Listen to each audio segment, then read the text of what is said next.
Welcome to the 19th episode of Conversations That Matter. I'm your host, Ron Gray. In today's episode, I'm joined by gun violence prevention advocates Anita Franklin and Lynsey Sugarman. Anita lost her son, Antonio Franklin Jr., to gun violence in 2015 and has become an advocate for gun violence prevention, community organizer, and public speaker. Lynsey Sugarman has been an advocate for youth throughout her career and now serves as the leader of the Lexington, Kentucky chapter of Moms Demand Action. This is a subject very close to my advocacy work, so it's an honor for me to welcome you to the conversation. Welcome to Conversations That Matter. I'm your host, Ron Gray, and I am joined today by two great friends of mine. Anita Franklin, she is with the Antonio Franklin Jr. Violence Intervention Project. That's a mouthful, but a great organization. And Lynsey Sugarman with Moms Demand Action. So thanks for joining Conversations. I wanted to sit down with you guys to talk about your stories and how you have gotten involved in such an important cause around gun violence prevention. And Anita, you and I have become great friends, and I love the work that you're doing in our community and really across the country, because you've been to DC a few times and lobbied for common sense gun legislation and a huge voice in our community here in Lexington when it comes to gun violence prevention. So tell us about Antonio, your son, who was lost 5 years ago. He was 21 years old. Tell the audience about Antonio and how you got involved and created VIP.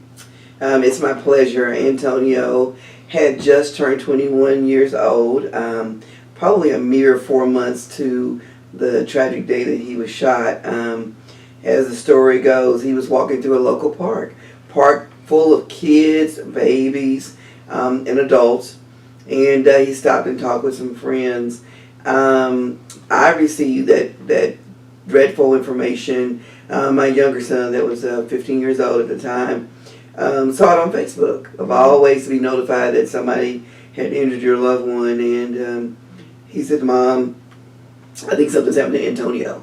And I said something like, "What?" And I thought it was a prank. You know, my kids, as a single mom, the way we survive is through loving each other and laughter. Right. And I hung up a couple of times, but on the third call, I realized it was something serious. And as a nurse, I went into mom mode, nurse mode, meaning I need to get to my kid and see, how he's hurt. So I called a first responder, which was 911, and she told me if that was true, where he would be located. They take people with those type of injuries to the University of Kentucky Hospital. So, God was good. Neighbors were running in the yard, so obviously the neighborhood had heard about what had happened, and they were coming for support, wanting to take me to the hospital. And I drove myself, and, as a nurse, I understand life or death, and I experienced some gun violence. So all I hoped for was that his injury would not be life-threatening, and that I just needed to get to him. All lights were green. I made it to UK Hospital. I remember entering the hospital and seeing the emergency room full. It was a Sunday night. And April is a month of Easter, and then soon to be Mother's Day, and just all these holidays that surround that date. And I go into the room full of kids, and I'm like, "What's going on?" And they said, "Your kids are here waiting to hear about their brother." And I'm like, dude, do I look like I have 15 kids? I don't. So the great part about it is that, the kids didn't want to have him there by himself. They walked, from my understanding, from Duncan Park all the way to UK Hospital. Wow. So, I gave my number out to everybody, and I said, you have to be honest. You're not my kids, and I'll keep you posted or call me. Well, the story goes, I didn't want to, you just feel like you're devastated. Because they won't let you go back and check on your kid. You're a nurse. You just want to be there to make sure he's calm and that, that he's getting what he needs. So at that time, I couldn't get in touch with my family members, like my daughter, my mom. Walk out of the hospital. My daughter's approaching the hospital. And I tell this story to the community, and I tell it to you tonight, is I remember collapsing to my knees and screaming, outside the emergency room, because I remember I had the presence. I didn't want to upset anybody inside the emergency room. And my daughter whispered in my ear, "We're not going to do this." She said, "Everybody has a purpose in life. Tony is serving his purpose, and whatever happens, God is going to be good." And I'll never forget those words. And she held me, And we walked up to, we got where we could go see him, and we went up to ICU. And, it was like walking to Green Mile, walking to see your kid, hooked up to all these ventilators and to the ventilator and just to different machines to keep him alive. Mm-hmm. And to see him covered in blood, and then to witness the gunshot wound to his head. It actually entered his ear, his left ear, and it struck his brain stem. Mm-hmm. And we all know as nurses that once your brain stem is damaged, it is the motor of your body. It is what makes you hot, cold, what gets you going, wakes you up. And I knew that we had trouble. The doctor did say, we'll wait 24 hours and anything, could happen. Mm-hmm. So let's pray about it. So, I always tell the other story that Antonio was an African-American kid. I always carried a backpack. Mm-hmm. And I saw this backpack, and our minister was with me. And before I decided to walk over to the backpack, the one thing I said to my son, the first thing I said to him was, if you come home to me, it's good. If you go home to God, it's even better. Mm-hmm. And, I saw a tear roll down his face. And then I whispered, we can't be afraid. We can't be afraid. And God is good. Mm-hmm. Just trust and believe. So I go to the backpack, and I'm thinking, if I open this up and there's a gun in this backpack, if there's if there's dope, I'm going to be infuriated. I don't care, if he's fighting for his life or not, it's on. And, because he never would leave that backpack alone. And I would say, people think you're stealing, you're dealing drugs, you can put you in harm. Mm-hmm. People think something's in that backpack. Well, we opened it up, and his Bible fell out of it. And, and as a mother, you start thinking, my goodness, I harassed him every day about that backpack. Well, really, and I hope most of the time the Bible was in there. Yeah. But that particular day it was. So as we proceed on, Antonio, within 24 hours, was deemed brain dead. Mm-hmm. And I was approached by a donor for life. And as a nurse, I understand death and I understand life. Mm-hmm. And, at his bedside, watching him all night long, I had this revelation that if we could save someone else, let's do that. Now, typically in African-American families, we don't believe in donating organs. My grandmother used to put in our heads, you leave what you come with. Mm-hmm. But as a nurse, I knew that we could save some lives. Mm-hmm. So Antonio was an organ donor for 4 recipients, 2 of whom we know, and I use that as my story. Mm-hmm. I use that as my story that here's an African-American young man gave his heart to a man of Latin, Latin or Hispanic history. I'm trying to figure out politically what to say. Yeah. So excuse me, audience, but Miss Anita is going to get it right. Yeah. And to a man from Pikeville, Kentucky, so I don't need to say, what his makeup was. But I use that story to let people know we are different on the outside, but we are very much alive and the same on the inside. Absolutely. He saved 4 lives. Mm-hmm. So I decided immediately. I called my girlfriend in Hawaii, and I want to mention that she is a transgender. Mm-hmm. And why that's important to mention is that it goes to show that we love everybody in my family. Mm-hmm. We judge people only by how you treat us. Yeah. And my friend said, she's married. She said, what are you going to do about this? And I said, I'm going to show you. Mm-hmm. And so immediately we started coming up with a couple of events that could educate and it could do some good for our children in the neighborhood. Mm-hmm. So that's where the Antonio Franklin Jr. Violence Intervention Project was born, and VIP is the acronyms. And that's because we want our kids to know that they're very important people, and that it's very important to pray. That is the other part of that acronym. And so we host peace walks. We started out with 4 that year. We went down to 3. And as Antonio's mom gets older, we're going to 2 peace walks too. Oh, they're growing. They're growing in number. Yeah. So April, the month he was killed, and June, purposely, intentionally, beginning of the summer, just for awareness. And then we host a passion, of course. Yeah. Well, I wanted to talk a little bit about how your loss and his death has propelled you into activism. And we're going to get more into the Peace Walk and our partnership together with VIP and moms and even Conversations That Matter. But this is a good place to introduce Lynsey. Lynsey is the Moms in Action Lexington local group lead. Yes. And it's an honor to become friends with you. And I love the relationship that you and Anita share. And it's been great to get to work with you guys on the upcoming Peace Walk. But as Anita, as you were propelled into activism, how did you cross paths with Lynsey? Well, I want to add that when you become a victim or a survivor, some think people owe them. You owe me. They owe me. They killed my son. Mm-hmm. And what we need to remember is that no one owes us anything. Mm-hmm. And if we want to create a legacy, we have to get out there. And guess what? I was one of those people in Lexington said, not me. Here I'm a nurse. Mm-hmm. My daughter has her PhD. Mm-hmm. Antonio's in college. And my baby boy's going to go to college. Not me. Yeah. Even though we lived in an environment where they're shooting every day. And it was me. And that's why people don't get involved. Because they think not me. And until it happens to me, not me. So I have to be honest, after Tony was shot, immediately some gentlemen from the police department came to me and they said, we want you, we want to support you. Mm-hmm. And they engaged me in speaking about what happened. I met a woman, Anita and Lynsey, who has her own organization, Swag, and she took me to a mom's meeting. Mm-hmm. And what it did, it was a new birth for me, a rebirth for me. You're around sisters, and even though they haven't lost, they cry with me. Mm-hmm. And when I'm hyper or agitated, they talk to me. They always say they understand.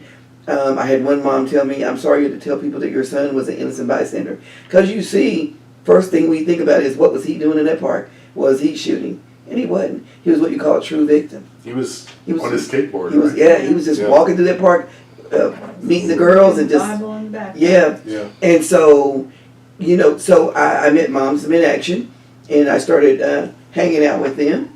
And then I became a Survivor Fellow, which is for 2018. I represented the state of Kentucky. Mm-hmm. And what you did, With what Moms happened? in Action. With Moms Yeah. in Action. And they, we went to training. Mm-hmm. And what it did was engage me in different ways to tell my story. And so in some audiences you have to be short, concise, break them down. Mm-hmm. And then there's other audiences that you approach them in different ways. So that's how Lynsey and I met at a meeting. And then she's my sister. That's great. She's my sister, yeah. That's great. Well, tell us how you got involved, Lynsey, with Moms, and give us your backstory and how it leads up to today. Well, I have, the very first meeting I was at was where Anita and Tanya spoke, and I wasn't the local lead, but they asked me to help coordinate a meeting, because Okay. Lexington didn't have a big group at that Mhm. point.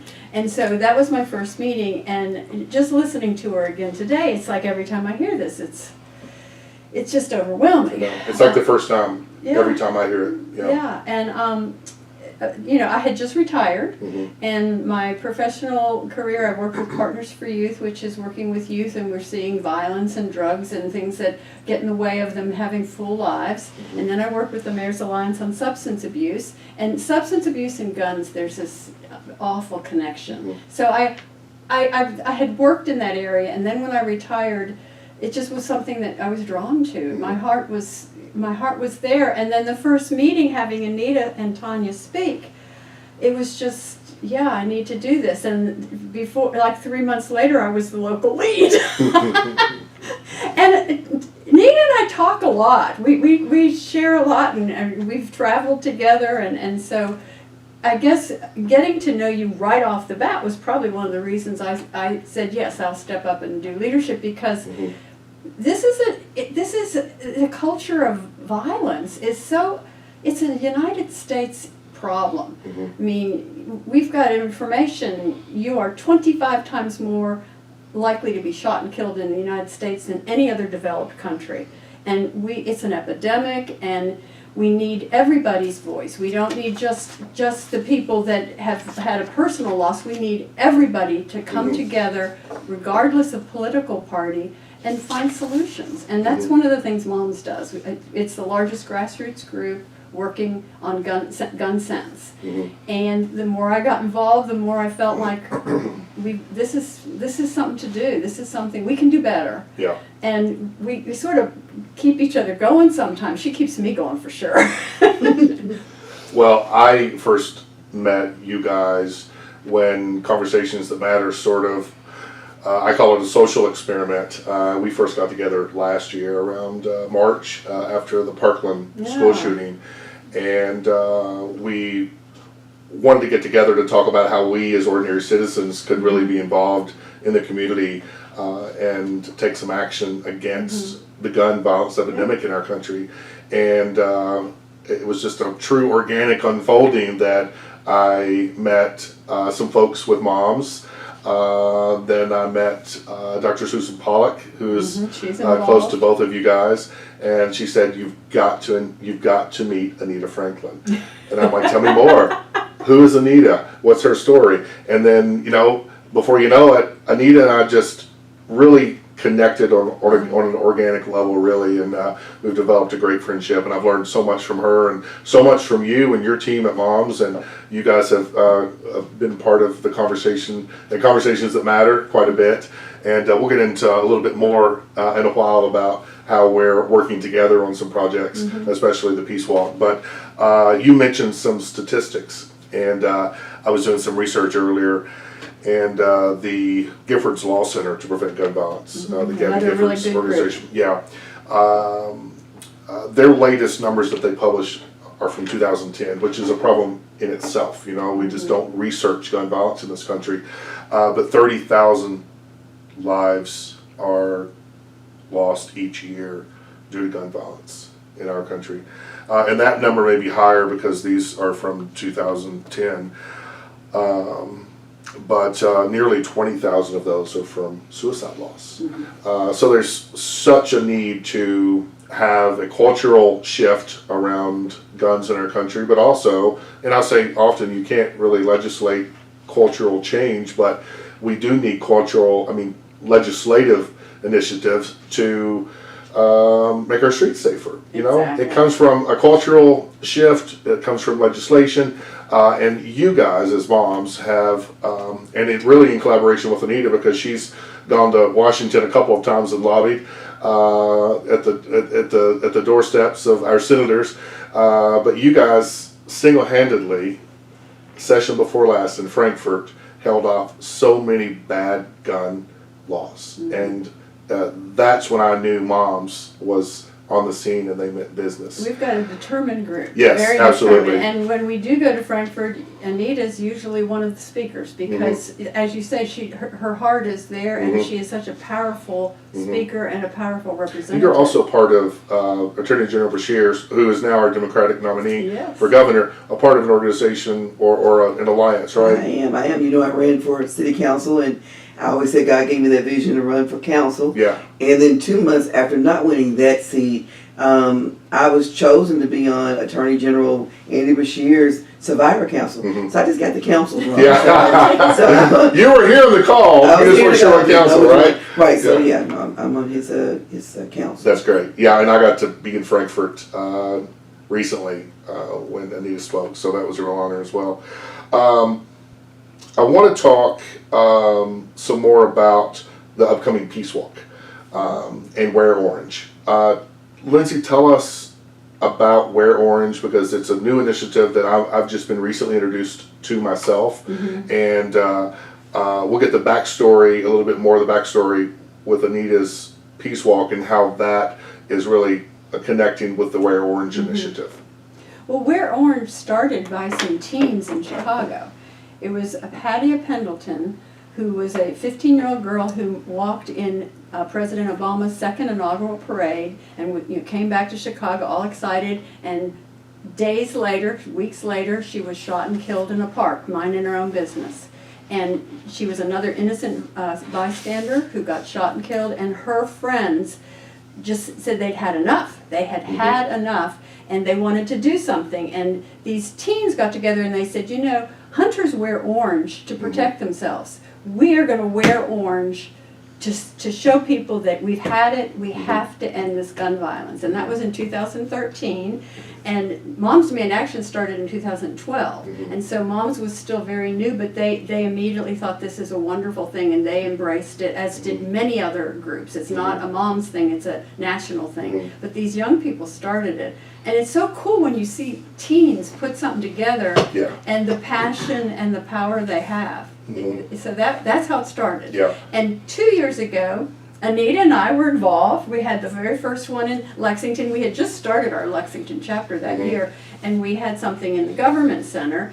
And Mayor Gray had made a proclamation, and we had a lot of survivors who brought pictures of their loved ones, and it was a really nice news conference. And then the next year we thought we need to do something more with this, and actually I think it was the sheriff's idea that, you know, we have the peace walks. That's exactly what she's talking about. Let's join them together. And you know, it's always in my mind, we need to work with each other. The more people that That's get what I love about involved, the larger the voice. Yeah, that's what I love about Wear Orange. It's sort of a, what's the word I'm looking for? It's a national campaign. Yeah, it's sort of a, collaboration. it's the glue that sort of brings us all together, really, if you think about it, from VIP to moms to Conversations That Matter. It really gives the initiative a louder voice. Yes. Because we all can rally around that one idea. And it kind of comes back to the premise of Conversations That Matter. While we're a social experiment, we are having conversation, and I discuss a lot of these issues on my podcast about social and public policy issues. Well, and we just need to get the awareness out there. Yes. We've talked about the fact that people associate pink ribbons with breast cancer. I don't think we've gotten there yet, but we want them to associate orange in June with gun violence awareness. And in the years past, some cool things.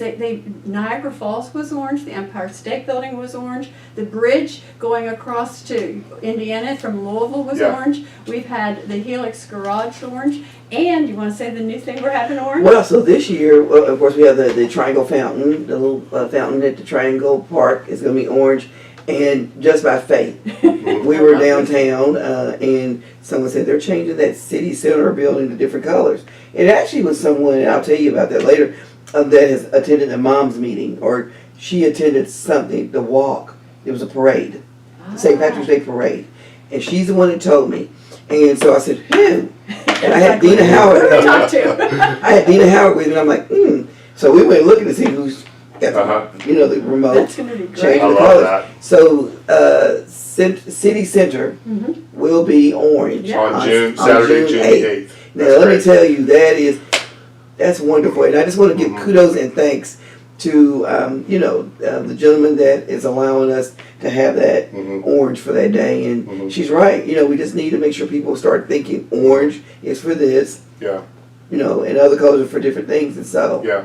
Well, before we get into specifics about the VIP Wear Orange Peace Walk, what can everyday folks do to impact the risk that we're in around gun violence accidents? I mean, there's so many lives affected. I think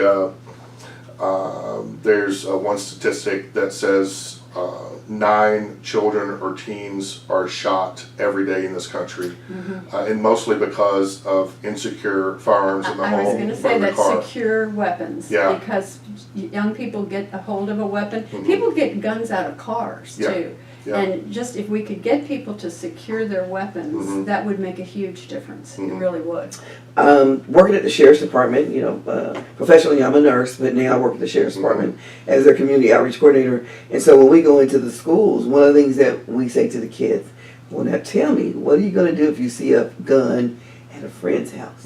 Because what we're doing is planting that seed that you don't touch it, and that you tell your mom and dad tell your mom and dad. And you tell the person that their house that you're at, let them know, I saw your gun.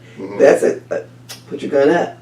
So, just educating that we want the guns put up. Just say, people think that Moms in Action and that Miss Anita's VIP is for taking away guns. No, I am a responsible gun owner. As am I. We have a lot of responsibility. And I grew up around guns. My grandfather had a gun at the top of our hallway, and he had a rifle, and it was beautiful, but we knew not to touch those items. And the kids today see things that make them think, let me see what this is. Right. So.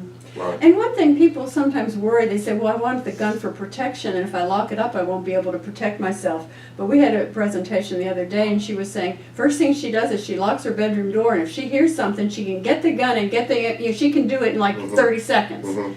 And people still can feel secure and protected, but have it so that some young person Right. doesn't get it by mistake. Well, the alternative is, even if you don't have young children in the home, I have lots of nephews and nieces. Now, most of them are grown, but I've got a couple that are still very young, and I never know when one's going to get inquisitive and want to walk through my closet or walk through my nightstand. So for that reason alone, I decided to lock mine up. And it's not worth it. There was was it last week that there was a police officer in Ohio that his son, the 4-year-old son, found his gun and killed himself by accident, playing with it. Yeah. It doesn't happen that often, but when it happens, it's just so It happens more so often than we give it sad. credit. Just recently, a Yeah. couple of months ago, I think I may get the state wrong, maybe in Georgia, there was a mom, took her 4-year-old and 6-year-old to the car. Car wouldn't start. She had to get out and go mess under And the the hood. son got, yeah. The 4-year-old got the gun out of the console, playing with it, shot his 6-year-old sister in the head, and she died. So it does happen more often than we realize. Than people realize. Yeah. And that, when I said it doesn't happen that often, sometimes people don't think it'll happen to them. Right, That's right. the whole thing. Yeah. It's not going to happen to me. Yeah. And it's just not worth the risk. Well, that's what I sort of struggled with in the beginning. We can come together and we can talk and we can have a conversation. But really, from that, a cultural shift happens, and then we talk to our family and our friends, and we all become more educated. So that is really the meat of what Conversations That Matter has been. But we also believe that we can take action as individual citizens and responsible gun owners. Exactly. And my biggest takeaway for me personally is to secure my firearms. I did not have mine locked up a year ago. But I'm single and I live Because you alone, didn't and think I didn't about it. think about it. And I didn't. see, that's what awareness is all Yeah, about. it is. Getting When I things in heard people's- Anita's story and I hear stories from you guys, I was thinking, oh my God, I've got to lock my guns up. And we talk about locking it up to keep it out of the hands of kids, but we also have to put them up to keep them out of the hands of people stealing your That's guns. true. Yeah. And I say that, we talk about cultural differences. I live in the east end of Lexington, and I definitely need to have my gun available if I need it. Now we know that because there's been 10 murders, and 8 out of 10 have been in the 1st District, Yeah. which is where I reside. Yeah. So, and I by myself, I'm this advocate that speaks out, or this activist, whichever one you want to call me. Yeah. And you have people that, I had somebody tell me last year, you got a big target on your back. And I said, I bet you got a big one on yours. I'm a good old country girl. Yeah. So I have to keep my gun where I can get to it, but also safe. Right. And out of the way of people stealing it. Yeah. And so, it's not worth the thought of somebody getting a hold of Yeah. your weapon. Well, 2/3 of the gun violence deaths in this country are suicide loss. We mentioned that earlier. And families that have multiple members in their home, you never know what kind of grief or struggles some folks are going through, even though you may live with them, and to have that full-on access to weapons. Yeah. I'm no scientist, but just common sense would say, the less access in a state of crisis, the safer you are. They tell me by the time it takes you to unlock your gun where you have it stored safely, if you have a gun lock on it, I think there was a study or somebody had made a commentary that the time it takes a person that's thinking about committing suicide to get that gun unlocked, it gives them time to second think thought. about Yeah. that second thought. And oftentimes it's a spontaneous thought to go there. And research has shown so many suicide attempts are really a cry for help. But unfortunately, if they use a gun, that cry for help is pretty successful. Yeah. And any other, I think it's like 8 out of 90%. Yeah. attempts. The guns are just too. Yeah, it's too much. Yeah. So It's 2 for certain. yeah. Yeah. Well, so that is a big lesson I've taken away, and I've encouraged people that are willing to have a conversation with me to consider that if they don't already secure their guns. And we'll get into the VIP Wear Orange Peace Walk. I want to know a little bit more about that because it's going to be a huge day. Conversations That Matter is really fortunate to get to be a part of it, and we're going to bring 300 gun locks. So really anybody that wants a gun lock, we don't need to know your name, we don't need to know your address, we don't need to know anything. If you need a gun lock to secure your weapon, we'll provide that for you that day. And that's a wonderful yeah. contribution. Yeah, well, we're really grateful that we've had these conversations with you guys and understand how important that part of gun safety and education is, and that's one thing that we can contribute to the conversation, if you will.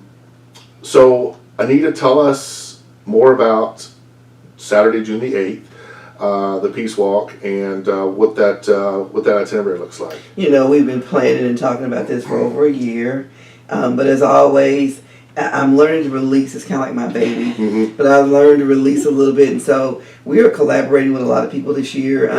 The Lexington Police Department, the Office of the Fayette County Sheriff, the Lexington Fire Department, Conversation That Matter, Moms Demand Action, Kroger's, and just we're going to have many resource booths set up. We got a young lady. She's very artistic. She's going to be painting the kids' faces. That's great. But the one thing that I want to add is that because the Peace Walk is about educating people, we also want to be encouraging people that it's more to life than gun violence and being stuck in one place. So we're bringing in a petting zoo. We've done this is our third year.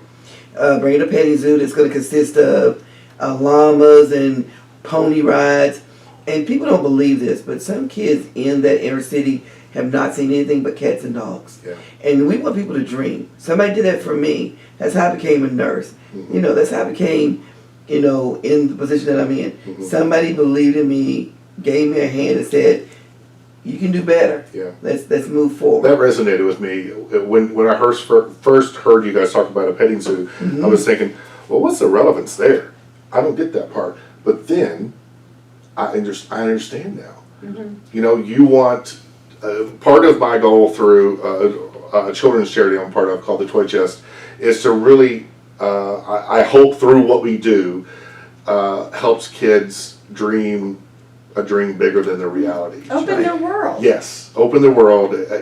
Books are key to discovery, but just a kid getting to put their hand on a llama and pet it and have that experience, that just breaks down the walls in their community. Right. I love that. I'm so proud that you're doing that. I love that idea. And I thank Moms in Action. I'm part of that organization, but and everybody that's sponsoring. We're going to have a big board this year with every sponsor on the board, and I thank each and every one of them because dreams do come true, and that's part of what we do. We have the Peace Walk, and then we have a pageant, and so at the Peace Walk we'll have a sign up for the kids to be in this pageant, and the pageant's free, and we provide them with their dresses. We have formal dresses, and it's just a beautiful thing to see kids, their talent, their inner self come out and be creative. And so the Peace Walk has many purposes for that day, and the one thing is hope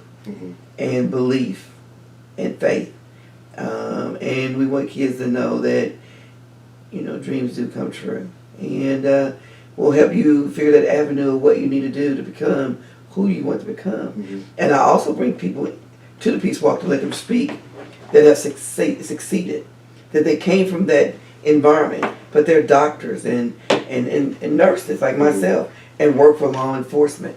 And then we try to collaborate with law enforcement so kids know it's okay to know a police officer. It's okay to know a sheriff. And guess what? There are bad people in every occupation. And if that happens, then you know the steps to take as a parent. That if you witness something, get that badge number and make a formal complaint. So you're not powerless. We're trying to give you power and give you, take ownership of your community. And then we walk through the neighborhood. This year, what I dream is that we do it Mardi Gras style. That the first line is about, people that died. And then we have a second line of joyful music. And we're going to have the Mardi Gras beads that we give out. We're going to pass out information about Text a Tip. Myself and several groups like SWAG, we initiated this Text a Tip application where people don't have to call and say this is so-and-so. They can text in a tip, take pictures of a tip. So the Peace Walk is about a place to gather information, meet new friends, collaborations, and adventure is what it's all about. I love it. It's great. It's great. So Moms Demand Action got involved a couple of years ago when you all collaborated about Red Orange, right? So tell us a little bit about how moms will be a part of the Peace Walk and how folks can contact you or Anita to be a part of it or participate that day? Well, mom's got involved nationally when, before we got involved in Lexington. And like I said, we had the news conference the first year, and we thought, first of all, we wanted to take it from the government center into the community. And I think it's really important to get the community people involved. And so we all were sort of on the same page on that one. And we'll have a lot of people there. We're bringing food. We're giving resources. We've got some national money that's helping pay for some of it. And we want to support it because like I said before, we have to come together to make it work. And I think this is a very visible place. People know Anita Franklin. They really do. And when I was telling someone, I was working with a woman and I was telling the story, and they said, "Oh, I know who that is." She had no connection with Mom, but she remembered seeing Anita on TV. And Anita, I should also say that she brings other survivors in. There are a lot of people who've had this terrible, terrible loss, and one of the things we've done is we have a survivors table and we honor the losses. And Anita has been very good about bringing people in and having them speak, and that's something nationally that's important to moms. As she said earlier, that she's a Kentucky Survivor Fellow, and so she's been involved nationally with Moms Demand Action. And we feel like that the stories, people need to know that they need to know what the backstory is. They need to know that these aren't faceless people. These are people whose lives have been turned upside down. And it's really one of those hard deals because some people think we want to take guns away. And it's really important to realize we have a lot of gun owners. We have some NRA members who just feel like there should be some parameters. We should have some safety. We, the survivors that come, another thing about that is them telling their story, it empowers them to live. A lot of people just die when their kids, they lose their kids. People have this cliche, it gets better with time. It does not get better with time. I'm on year 5 with Antonio, and I don't know if I've been in shock or what I've been doing, but you really feel it. So it empowers them. And another significant thing about Duncan Park is, as you know, the basketball court, it was named after Antonio. It's called Tony's Court, and that was done by the city of Lexington. And one of our drives this year is to get some work done on that basketball court. So we bring people to a place where people are supposed to enjoy being there. And we say we want to end gun violence, but we know that there are root causes that create gun violence, and that's poverty. It's hunger. I taught somebody one time with food justice. Why do you think somebody sells drugs? They're hungry. If somebody offers me $20 to deliver some drugs and I don't have any food and me and my brothers and sisters haven't eaten because mom is gone or mom's on drugs, you think I'm not going to sell that $20 for them to earn money? Yes. So we have to think about the root causes and then create, like I keep saying this over and over again, create dreams. And so at Duncan Park with the Peace Walk, we bring different ideals in with each Peace Walk. One year, not the world, but the city got to meet the recipients of Antonio's organ donation. And so they didn't know what to expect, but they got to hear Antonio's heartbeat in the very place where his life, potentially ended. We're going to have city officials, and hopefully we'll have some state representation there. They're busy running for governor, but we're going to see if they're going to be able to come and join us. So I bring dignitaries in because I want this community to know that they are their constituents, that they are important. And again, in order for to save our town, our city, crime's over on the East End, don't worry about it. But guess what? When the East End is dry, they're going to come to your side of town. So what we have to do is address these situations. The Peace Walks is that way we do that. We show Miss Anita is walking hand in hand with the police, law enforcement. Now she stopped being a nurse. She works for law enforcement. See something, say something. I've added do something or be a part of something. So I always say, if you're afraid to talk about what's happening on the corner, take care of it in front of your house. And then what we'll do is just keep moving them till they're gone. We get people from different cities here, and I say keep the trash out of the bluegrass. So you can see why I have to keep my gun near. Cause but when you love where you live, that's what matters. Well, this is great human leadership. It really is. And I wanted to add that after Parkland, we had a groundswell of people that are interested in gun violence. And every time there's a school shooting, we have that. But the vast majority of people that are shot in the neighborhood. They're not shot in the schools. Yeah. And so it's really important for us to be in the neighborhoods. And I think people want to know, well, what were they doing? We'll talk about Trinity Gay. Well, why was she out at cookout at 2 a.m? Well, I said, raise your hand if you never snuck out of the house and your parents didn't know where you were. Raise your hand if you never said, phew, I didn't think I was going to make it home because something happened in the club that you was at. But being out past your curfew doesn't equate to you you should be shot. You should be shot and killed. Yeah, I mean, but that's how people think. First thing they think when they hear about gunfire or someone being shot. Yeah. What were they doing? Yeah. And then they look at the time, and then what was their cultural background? What race are they? Well, we have a lot of implicit bias that Yes. contributes to those ideas too. Exactly. And you know, if we all realize that we're all human. Yeah. And we can all be victims. Just like Antonio's heart. It hooked up and pumped the same way in him as it does his recipient. And it still pumps that very is well. so- Yeah. And he's part of our family. I mean, I got to hear Alejandro- that. I got to watch that video. Oh, did you? Yeah, I did. Alejandra is my Yeah. friend. So you said that people wanted some information about what they could do to be part of the Peace Walk. We do have a Facebook page. Okay. You can reach out to Lynsey Sugarman or myself. Okay. We and are I'll put your all's contact information up on the screen. good. And I'll good. also give it out at the end of the podcast. We so want people a are listening. resource booth. We want if you want to come volunteer and help. I picked up 6 volunteers today. Yeah. Great.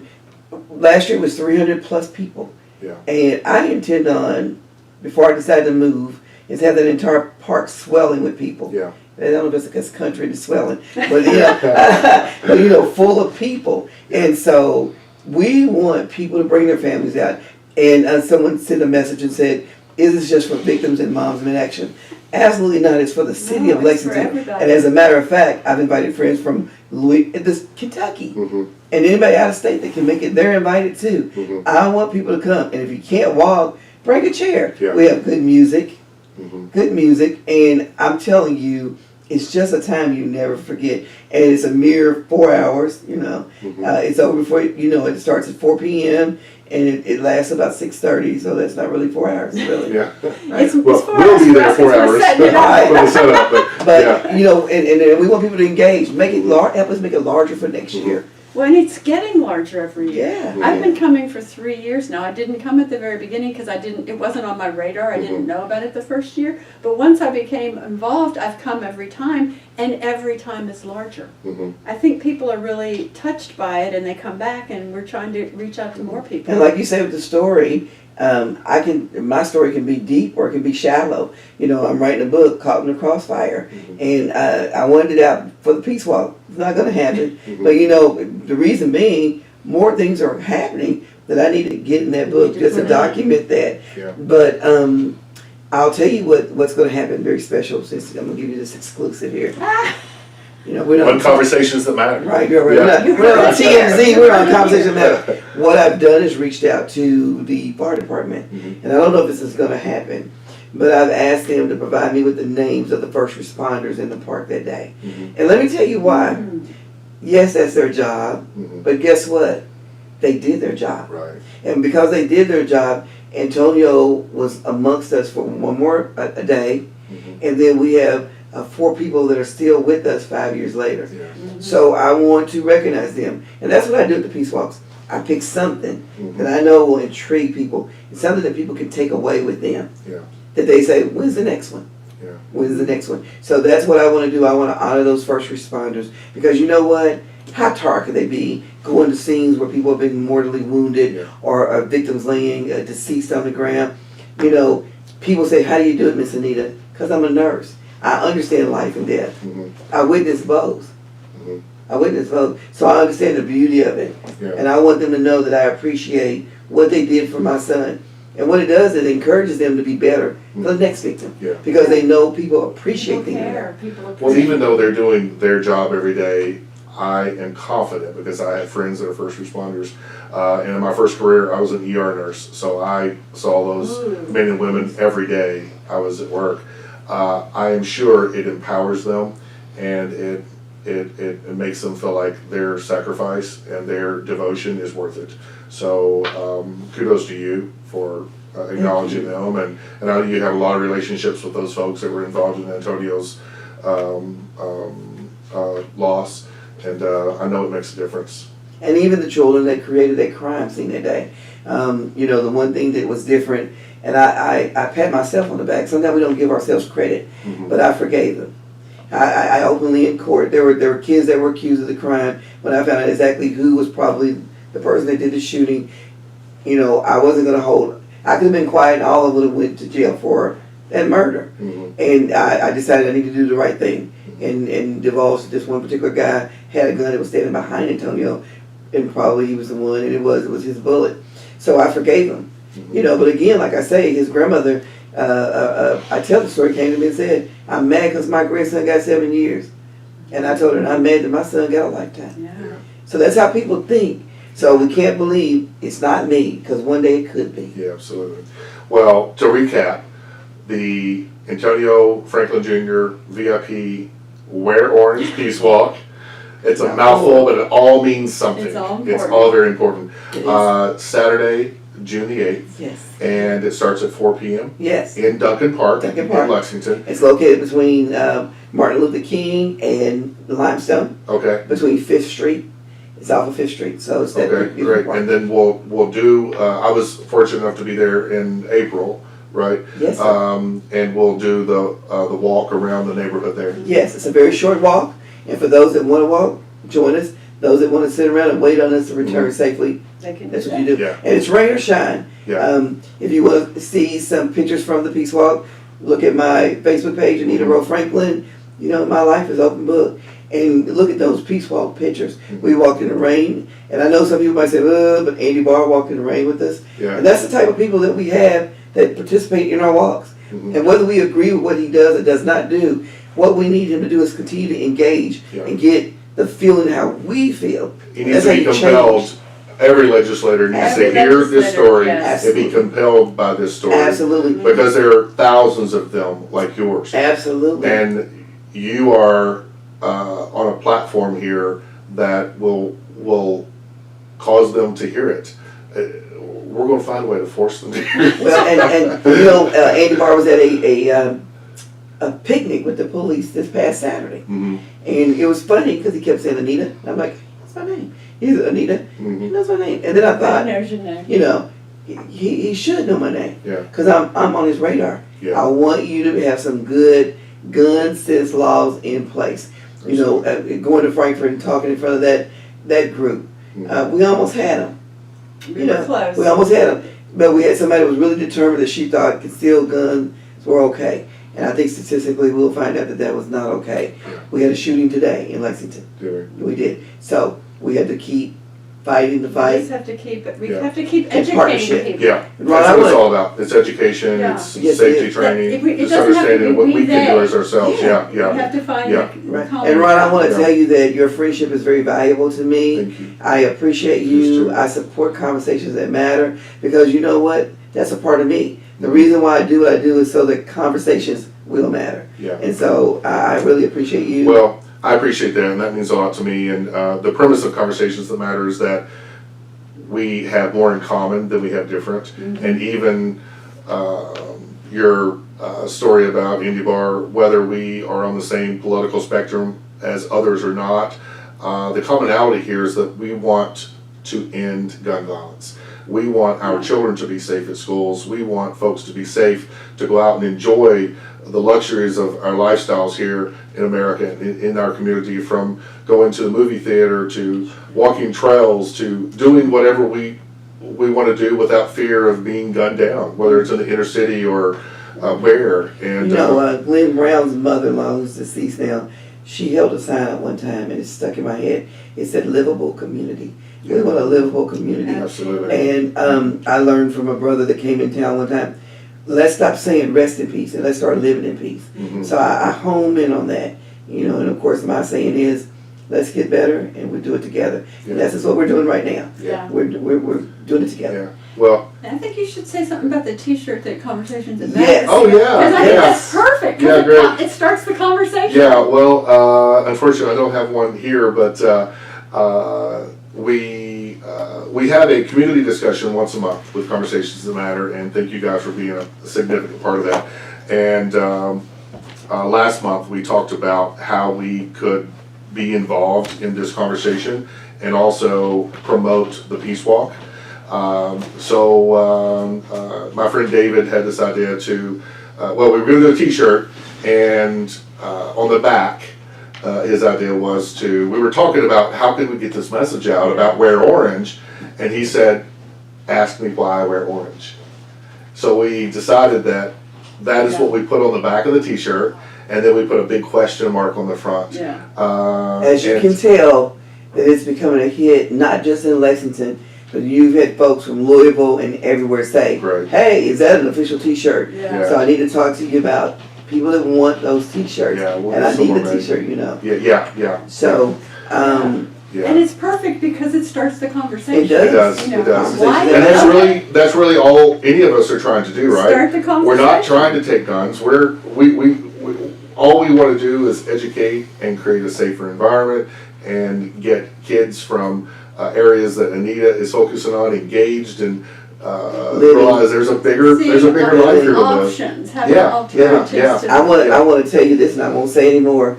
When I speak, I always tell a story. There was a teacher, and she asked the kids, what do you want to be when you grow up? Mhm. And this little African-American boy raised his hand up. And she pointed at him, she said, what do you want to be when you grow up? And he said, alive.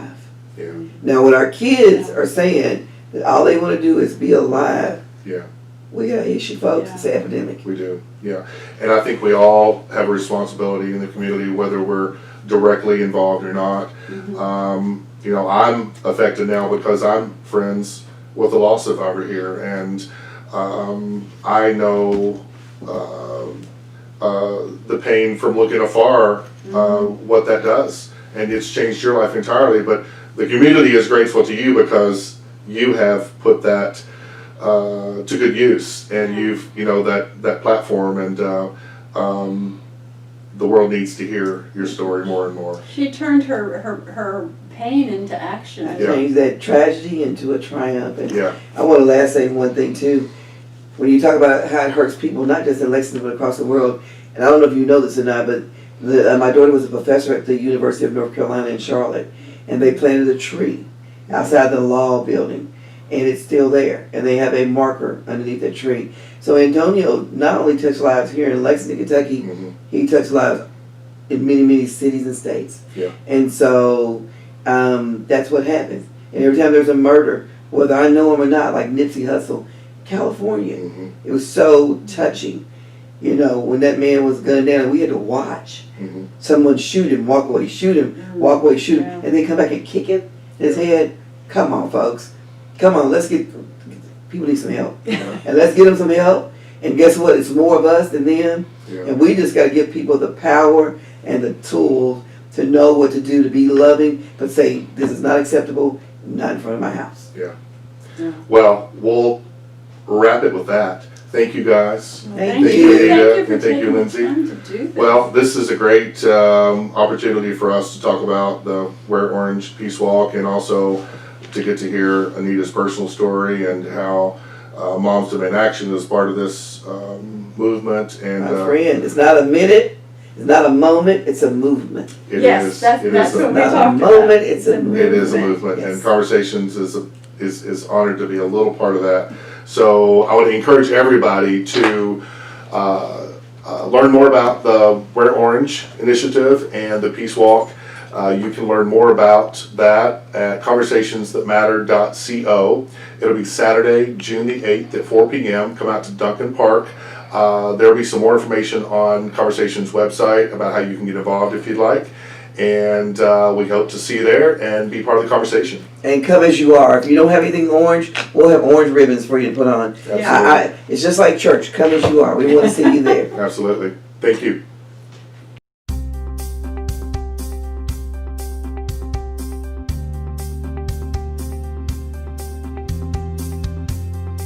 Thank you for joining today's conversation. Please join myself along with Anita and Lynsey at the Wear Orange Peace Walk in Lexington on Saturday, June 8th at 4 p.m. The Peace Walk will begin around 6 p.m. from Duncan Park. There will be activities for the kids and opportunities for you to learn how you can be involved in gun violence prevention. Conversations That Matter will have free gun locks to give away, so come by our table and pick one up. Until next time, have your own conversation about issues important to you. Once the conversation starts, we discover we all have more in common than we have different.